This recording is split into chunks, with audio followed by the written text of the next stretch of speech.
I never imagined that leaving the safety of the outer colonies would bring me this close to annihilation.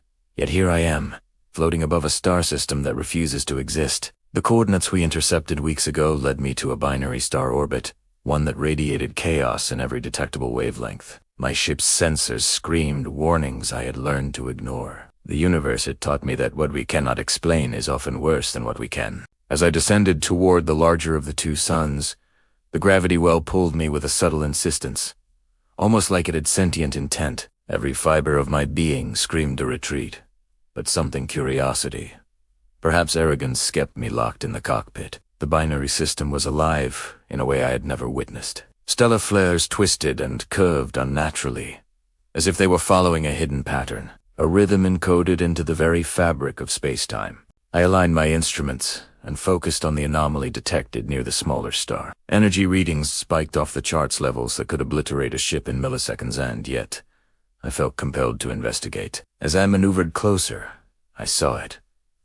A structure hovering in the void, partially cloaked and impossibly massive. It defied known engineering, with metallic tendrils wrapping around it like roots, pulsing with energy that was at once organic and mechanical. The sight froze me in awe and terror simultaneously. Docking was impossible. The structure's outer layers seemed to shift in response to my ship's presence, almost alive, probing and testing. I activated the remote drone system, sending in microprobes to scan the surface. Their cameras relayed images of corridors that bent physics, angles that should have been impossible, floors that twisted into walls, staircases that ended in solid light. The alien architecture suggested intelligence beyond our comprehension. Patterns etched into the hull were not language in any sense. I recognized they were mathematics, physics, and something else.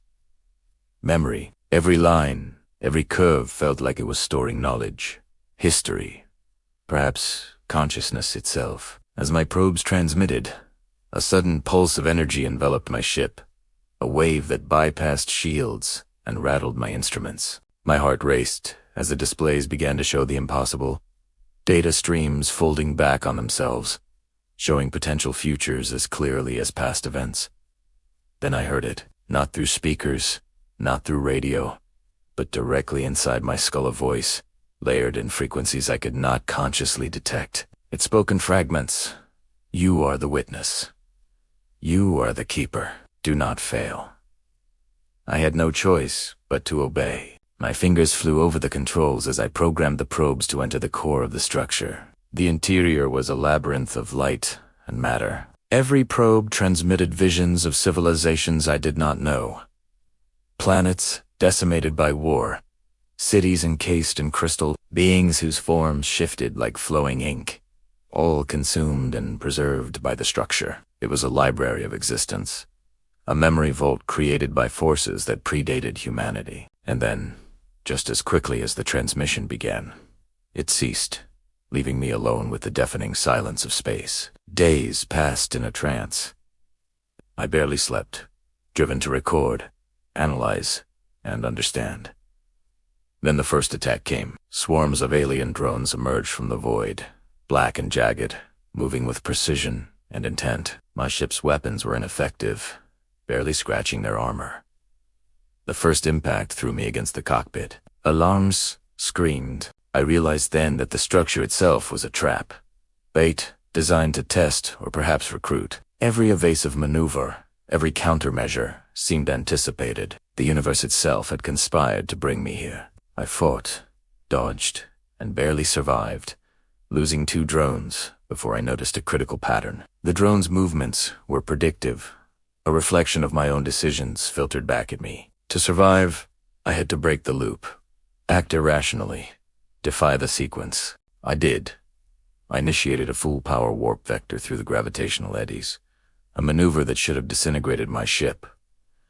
Yet somehow, it worked. I emerged in the shadow of the structure's core, a crystalline orb suspended in void, pulsing with every color imaginable. It was alive, aware, and I could feel it probing my mind.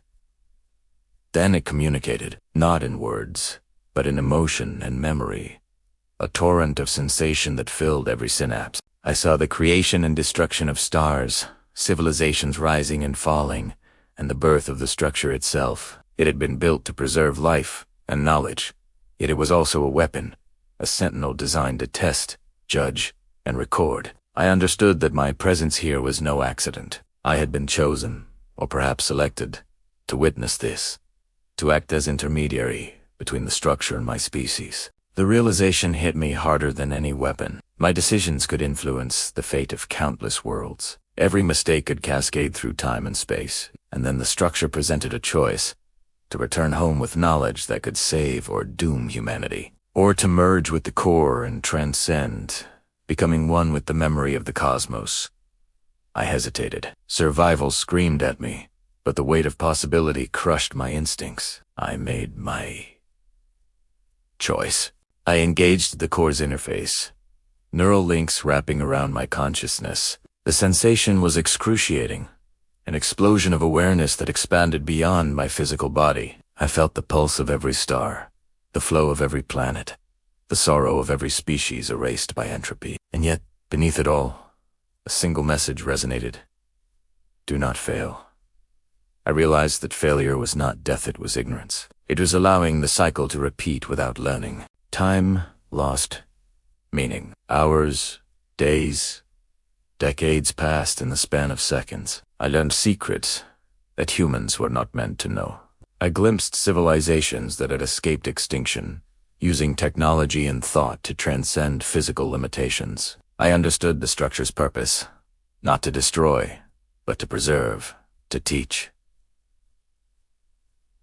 And then, abruptly, it released me. I awoke in my ship, orbiting the smaller star, my instruments intact, my body fatigued but alive. The structure was gone, dissolved into a shimmer of gravity and light, leaving only a coordinate imprinted in my mind: a destination, a promise, and a warning. I recorded my final log before heading home. The galaxy I returned to seemed the same, yet I knew it had changed. I had been altered, irrevocably connected to forces beyond comprehension. Humanity was still fragile, but now I carried the seed of understanding, a spark capable of guiding us through the darkness to come. Yet I also carried fear.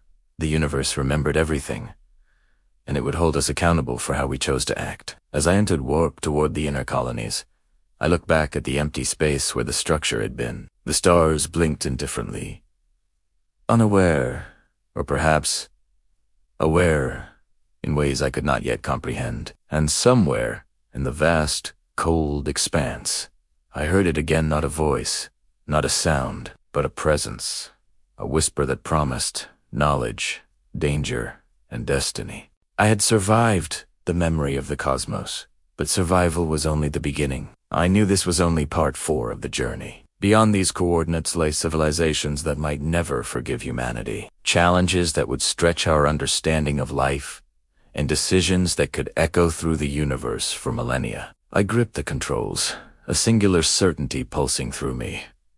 We had been chosen for a reason, and whatever came next, I would be ready, or I would not survive at all.